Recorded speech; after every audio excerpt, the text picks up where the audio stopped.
I don't know if this was being streamed previously, because I think that I neglected to turn on all the right buttons. So I'm just going to dive in without our prelude, which is to say today's topic is preparing for the worst.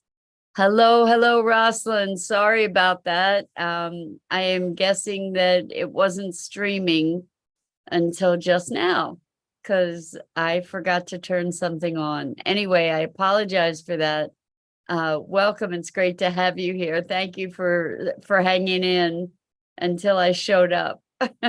Anyway, we're going to dispense with the centering and just dive right in to this notion of why do people tend to prepare for the worst? What's up with that dynamic? Because what happens as a result of preparing for the worst is we sort of lose out on our vitality and our excitement about life. So I was talking before we were broadcasting, and I was talking to myself here. I was talking about how a conversation I had yesterday with someone who is facing the possibility of a really exciting opportunity coming through. In the face of that, they were really looking to tamp their enthusiasm because they didn't want to get too excited, because if they got too excited, then, you know, if things didn't come through, that they would be dashed. They would just be devastated. And so in the conversation, what arose was that the issue wasn't necessarily hope or enthusiasm or excitement. The issue was really attachment. So I'm wondering if we can be excited about the prospect of something without being attached to it, without being attached to the outcome. And I think that that's a really interesting thing for us to consider. Like, can we have authentic excitement about something? Because in order to be excited about something, we're anticipating it, right? We're putting ourselves in the position of it happening, and really engaging in that as if it's a reality, to be excited about it, right? And so if that thing doesn't happen, we've been excited about it, is it possible to have been excited about that prospect without having been attached to it? To be excited, and then in other words, to be excited and then to not experience the disappointment of that thing not coming through, or at least not to be devastated by that possibility. And so in this conversation, where we came to was a trust that, rather than focusing on the excitement of this specific outcome, instead to be excited that there was all this activity, that there was all this energy happening, that the energy was moving in that direction, and that whatever the outcome, the outcome would be great. So Rosalind says, expecting the worst is the mind preparing for the different outcomes. If there's a preference for one outcome over the other, the question is, can we be excited about it and have no attachment to it at the same time? Exactly. That's the question. Can we be excited and not attached? You know, maybe we can be excited at the prospect that this thing is coming onto my horizon, you know, that the energy is shifting and look at what's manifesting. This is really, really cool that, you know, that this new energy around something is manifesting. And whatever the outcome is, things are moving in the right direction, shall we say, or moving in a direction where we get to try it on and feel how that is, and that could be really awesome. And there's this question of attachment. So I find it really interesting because it's sort of holding paradox, and we've been talking a lot about holding paradox, that if you can hold polarities, what emerges is another possibility. It's like the energy of those polarities just shoots things up to another level of awareness and another level of energy. So in looking at this idea of whatever this potential is, and then being excited about that potential, and then allowing whatever is going to unfold, like coming from a place of trust and connection, to say that, you know, I trust that what's unfolding is to the highest good. And, you know, like this opportunity is definitely moving in the right direction. It's interesting because I can tell you for sure I've experienced this attachment to outcomes, and then a grave disappointment when those outcomes don't come to fruition. And if we think about it, you know, it was all manufactured anyway, right? The prospect of something happening, projecting ourselves into that circumstance, experiencing the emotion of receiving and having that thing, and then if it doesn't come through, then the disappointment or the experience of loss of that thing being taken away, or the prospect of it being taken away. So it's interesting. What just flashed in my mind is I had this pair of drinking glasses. They were actually martini glasses, and they were painted. They had a red stem and painted in gold with this really fanciful, lovely pattern, and they were just gave me joy. Just gave me joy. And so I really love these glasses, and I broke one. And in the past, I would have been really, really upset that I broke this glass. But as it was like, okay, I broke the glass. And I still have one, which is awesome. You know, I'm thrilled that I still have one. But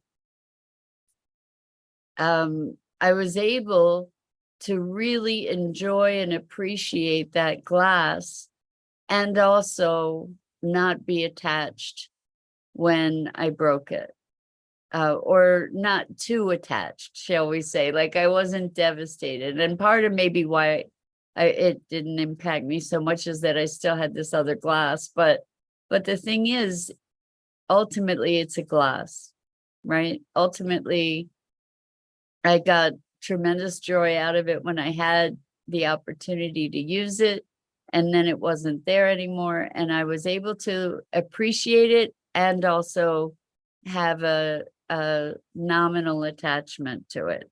And I wonder if that's how we can be engaged, like to really allow ourselves to experience the excitement of life.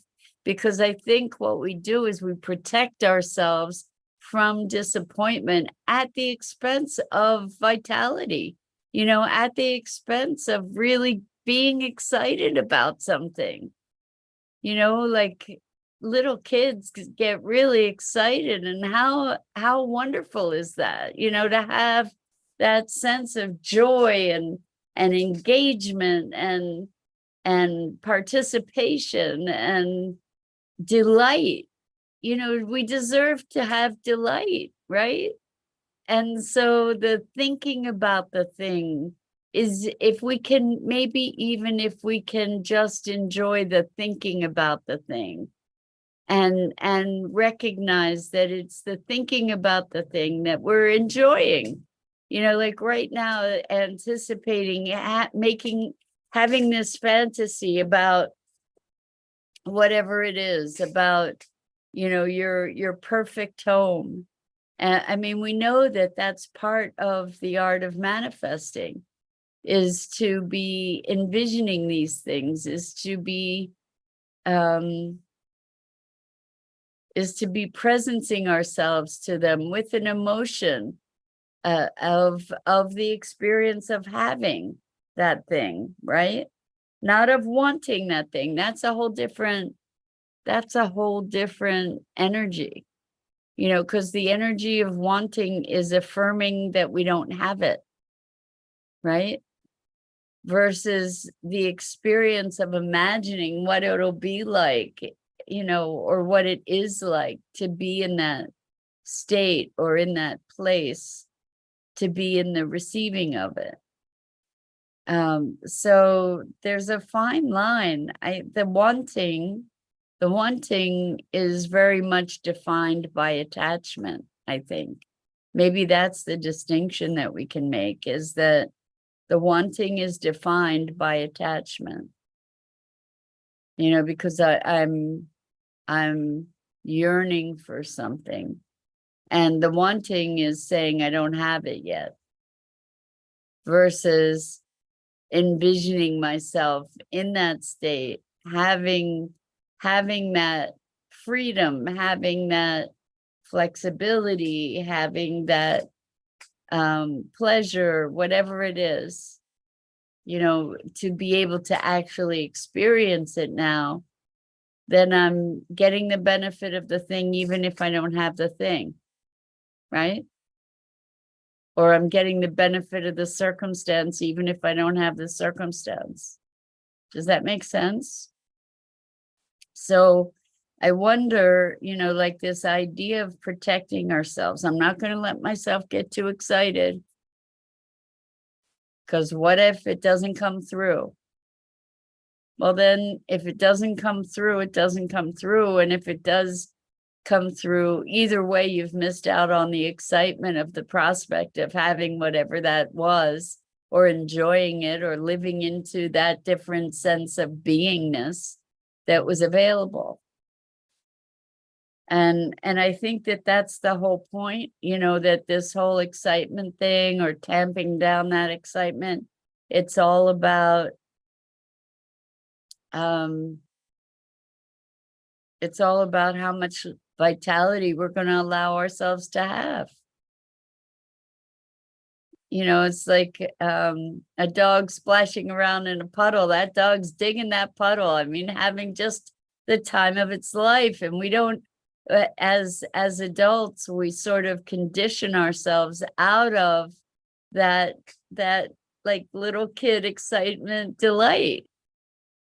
And what's up with that? Like when I have had moments of just being so delighted, like feeling like a little kid, or like a puppy, and kicking up my heels, and I've had people make fun of me for it, like to just say, like, chill out, calm down. And it's like, well, why do that when you have access to the vitality and joy and delight? Why would you want to tamp that down? Why should we be flatlining, right? Like, why? Why not have fun? Why not have delight? I mean, that's some of the sweetest pleasure of life, isn't it? And yet somehow we don't give ourselves that. Grow up. Grow up. Stop being playful, stop being delighted, stop being just so excited and happy. What's up with that? So I guess today's an invitation to say, well, what would it be to allow yourself delight? What would be different? What if you allowed yourself to play? What would be available? How would you be with other people? How would you be different if you were excited and delighted? You know, how would your interactions change? How would your relationships change if you let yourself be playful and excited and delighted? You might draw different situations to yourself, that's for sure. I have to tell you, you know, so Rosalind says, one can be anxious if the outcome is not desirable. I think so. Attachment to an outcome drives the mind to noodle how to avert the not preferred one. A survival mechanism. So how do we shift from surviving to thriving mindset? That's the question. So we were talking about stopping time yesterday and existential choices. And this is really an existential conversation. You know, this is really talking about the quality of our existence. You know, so we want to protect ourselves from disappointment so we don't let ourselves get excited or delighted. It's kind of crazy. It's a really high cost to pay, isn't it? So attachment to the outcome, that's when that can also be mitigating our happiness, right? If we can have joy about something without being attached to it, if we can be joyful when we're joyful and sad when we're sad, even if we're sad that whatever it is that we were attached to past, you know, all of that is part of the richness of life, is all these experiences, right? We could be really chill and zen all the time and have no joy and no loss and no heartache and, you know, just be flatlined. But I don't think that that's the natural state. I mean, the ultimate state really would be bliss, wouldn't it? So I'm not sure if that's Dido or if it's Sue, but thank you. Hi, Sue. Welcome. So good to have you here with us. So Sue says that's a really good point you made. Yeah, like why deprive ourselves of the experience of being alive and all the ups and downs? You know, like I was just thinking of my cat. Sometimes she just bullets around the house, like less now that she's almost 16, but just like running around like a nut with all this vital energy. And that's awesome. And other times she sleeps. And so Sue says, I've been thinking about this. Yeah. I'm glad because there's so much available to us just in terms of vitality, in terms of our aliveness. And as adults, we tend to tamp down our aliveness. And if we look at people that are having fun and say, oh, how immature. It's like, oh, okay, it's mature not to have fun anymore. Like, let's have fun, not to the detriment of others, not to the detriment of ourselves, but why not find delight?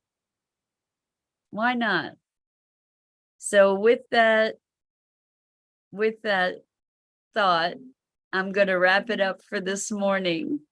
I'm Mira Rubin. This is the Core Connection, and I go live here on the Enlightened World Network Facebook page and YouTube channel at each weekday morning at 9 a.m. Eastern. And oh my gosh, it's Friday already. I totally forgot about that.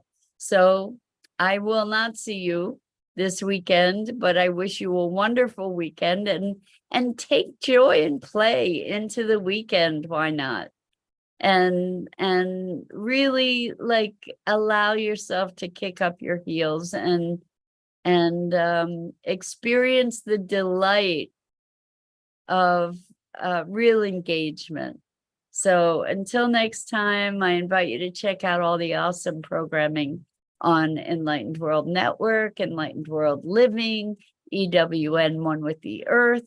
And I look forward to seeing you again here next week. Really, it'll be sooner than we know it on Monday. And until then, lots and